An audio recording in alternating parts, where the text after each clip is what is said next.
Hi, I'm Dr. Ivy Dawson for Ivy Vine TV, and I want your child to start strong.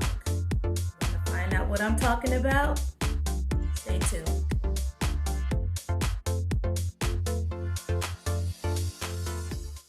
Hello and welcome back to Ivy Vine TV. And if this is your first time here, I'm so glad that you came to climb the vine with me. Today, we want to talk about a very important issue. It's not necessarily an issue, it is a call to action, and that is the investment in our young people. In particular, our preschool age children and those entering into school and even those before the preschool age. We want to make sure that we are incorporating reading into our lives, into our family structure, because it is very, very important. We don't want to just prepare children for school so that they could take a standardized test.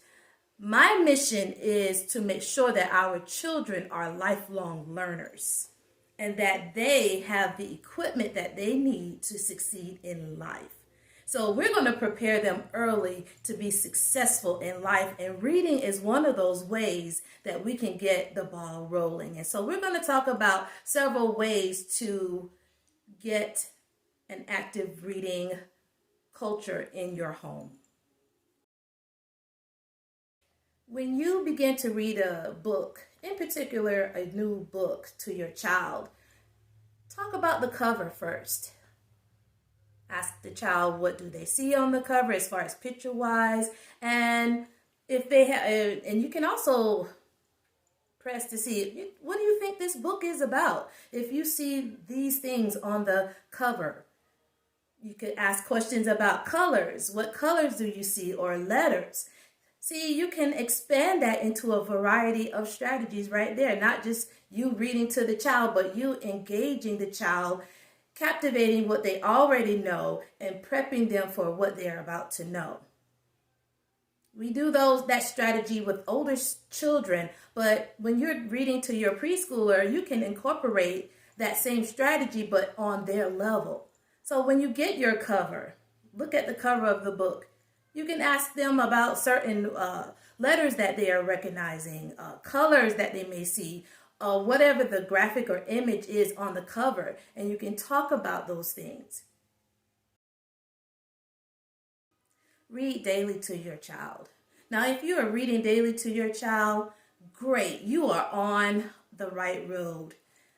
You want to make sure that you are picking up a book or picking up some sort of reading material that is appropriate to your child's age, and you're reading and you're engaging your child in what you're reading.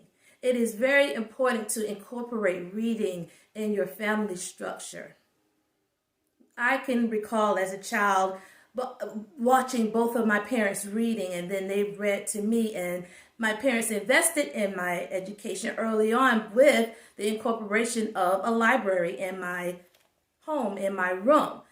I had my own personal library, and then there was the library that everyone in the house shared, filled with encyclopedias, books on African history, and all sorts of interesting topics. So reading and the importance of reading was cultivated early within my life.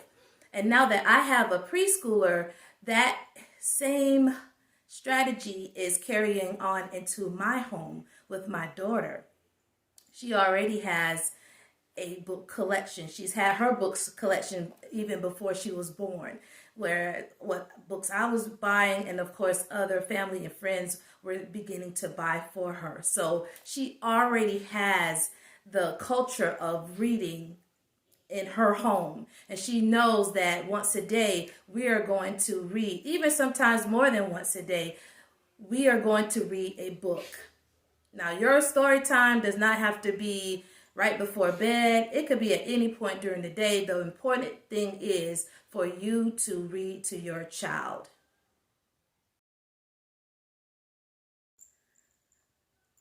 As you are reading to your child, make pauses at appropriate times and ask a question about what you are reading, just to see if your child will respond, or if they understood what's going on, or you may want to pause and give clarity to them, or they may have some comment that they want to share with you regarding what has been read thus far.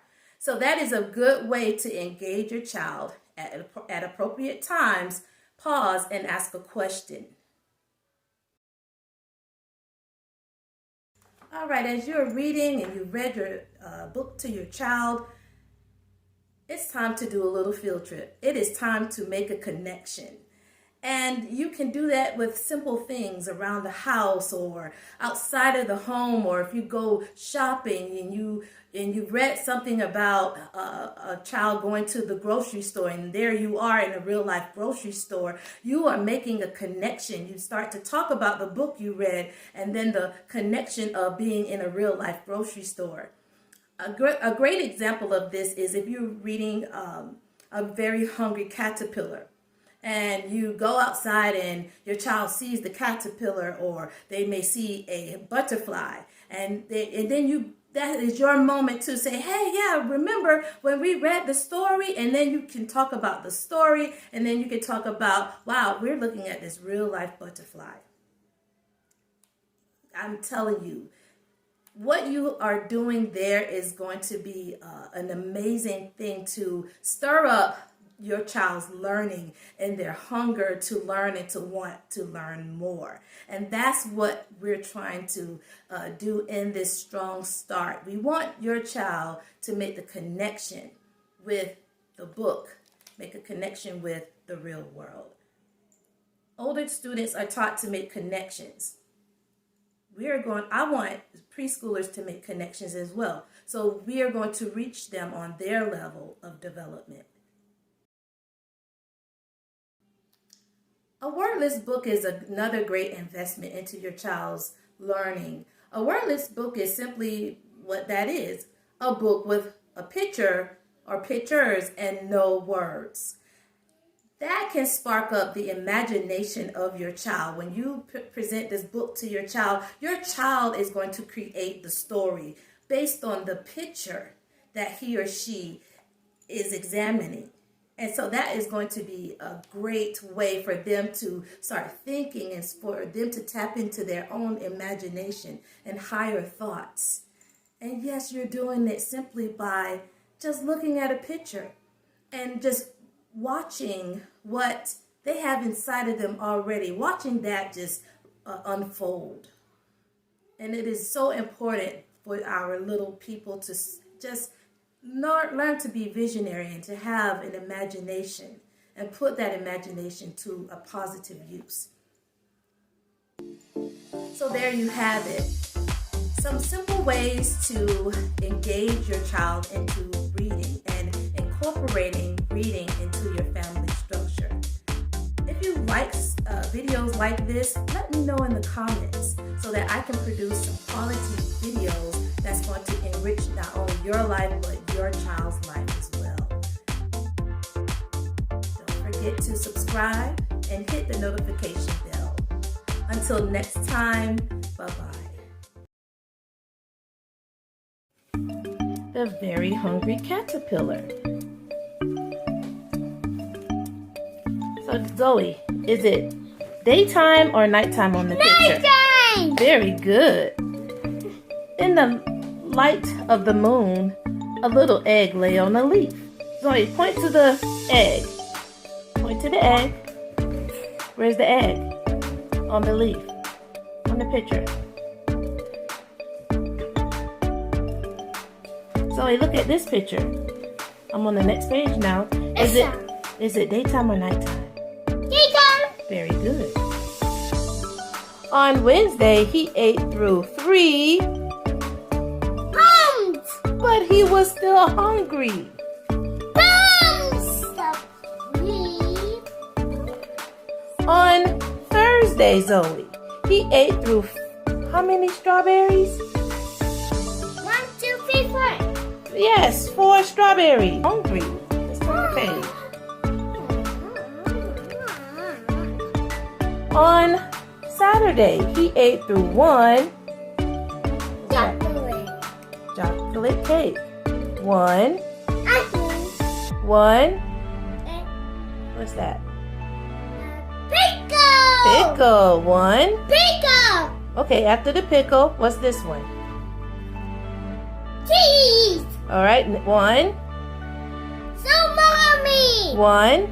One. Lollipop. One. Sausage. No, right here. What's this? What's this one? Pie. And then the Sausage. and Cupcake. cupcake and watermelon. Watermelon. Very good. That night he had a stomachache.